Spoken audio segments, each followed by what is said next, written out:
long as I can remember, I've been wanting to become a winemaker. During my studies, I've worked in a restaurant, in a wine bar, and even as a cider maker. And that's where I really got to know, especially natural wine, natural fermentation. What really stood out to me was the philosophy behind it. So trying to work together with the ecosystem and trying to use as little intervention as possible. For me, with natural wine, it's not only about the product itself, which can already be beautiful, but it's also about the philosophy it embodies. So low intervention and trying to work together with nature instead of trying to control it and work against it. Despite all this, however, this beauty, tradition, it's still a product that contains ethanol. And that's where for me a dilemma arises. Should I add to this problem, make natural wine, and maybe even downplay the risks? And if I do, how should I deal with it? That's what I will try to explore in this video. To try to answer this ethical dilemma, you could apply several ethical theories, but it might be hard and impractical to apply just one.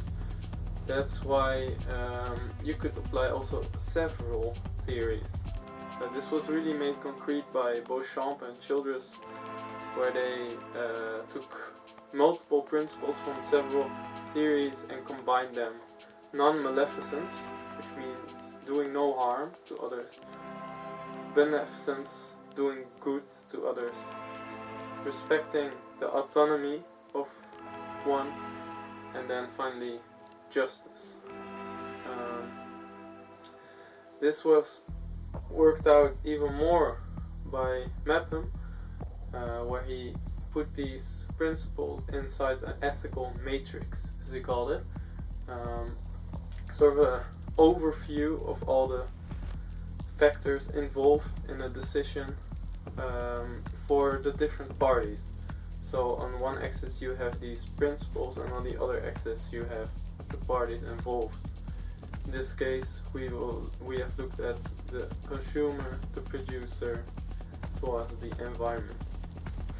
This ethical matrix visualizes how there is a certain balance between the positive aspects, which include that natural winemaking can improve local biodiversity, can positively impact the environment, that it can inspire both winemakers and consumers, and that it also keeps very close to tradition and nature instead of going towards industrialization. On the other hand, the natural and raw labels might lead consumers to think that the product is less harmful, whereas it might still have these same risks involved. Also, the trendiness of the product, as well as the romanticization of natural wine, can really downplay the risks of ethanol. Finally, also natural viticulture can harm the environment. What stands out from this ethical matrix is the negative impact that the natural labeling may have on the perception of consumers, on the risks involved in consumption of the product. This could be solved by clearly communicating and really transparent labeling of the product, that it still carries these risks.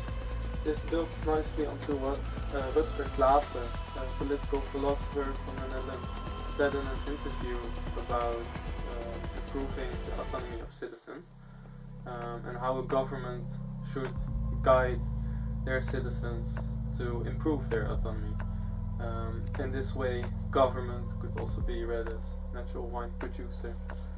So he describes autonomy as having the tools and capacities available in order to make a conscious choice.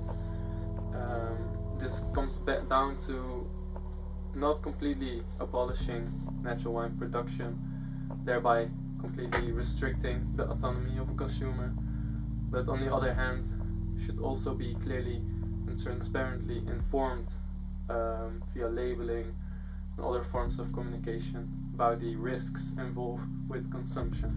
Personally, for me, this ethical matrix shows that there are positive aspects involved in natural winemaking that outweigh the negative aspects. The positive impact that the philosophy behind natural winemaking has on the environment is very important, and also the way that it might inspire people really outweighs those negative points. Therefore, I believe natural winemaking can be ethically justified as long as the risks are not being downplayed and there's a clear communication towards the consumer.